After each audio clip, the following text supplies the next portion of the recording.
في نقطة قال السيد عبد الخالق: أنت صوت سيدك الجزائر، والجزائر لولا الجزائر. أريد أن ترد على هذه النقطة. يا أخي، مشكلة الإخوان المغاربة مع الجزائر، نحن تحالفنا مع الجزائر ليس مدعاة للخجل بالنسبة لنا، وهي تحالفاتنا نياشين نعلقها على صدورنا. الجزائر يا أخي، وهذا مكمن غيرة الإخوان المغاربة للأسف. الشخصية الدولية للجزائر بلد ورث تاريخ مجيد في مقارعة وكفاح الاستعمار والوقوف إلى جانب جميع القضايا العادلة. نحن لا تقف معنا الجزائر فقط. حين كانت الجزائر تناصر جميع القضايا التحررية في العالم، كان المغرب يقود باتريس لومومبا إلى المشنقة.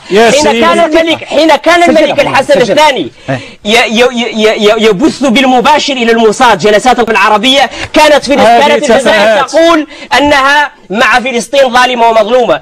الجزائر جاهرت بدعمها للشعب الفلسطيني، جاهرت بدعمها لشعب جنوب افريقيا، لتيمور الشرقية، لجميع القضايا في العالم، ولم تكن لديها أجندة خاصة. لديها أجندة خاصة لمثلها ولمبادئها والإيمان بأن إرادة الشعب، الدولة التي أعطت للإنسانية مليون ونصف من الشهداء، من فضلك، مليون ونصف من الشهداء، باختصار هي الدولة التي سوف تقوم.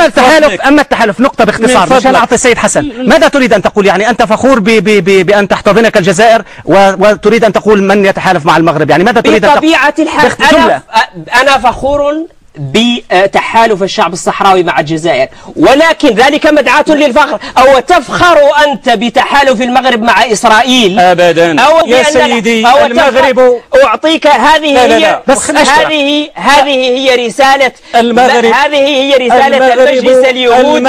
المجلس اليهودي في الولايات المتحدة يطلب من جورج بوش المقترح المغربي. التحالف مع الجزائر نعلقه على صدورنا كنيشان. أشكرك بدون مقاطعة. أو تعلق إسرائيل على صدرك؟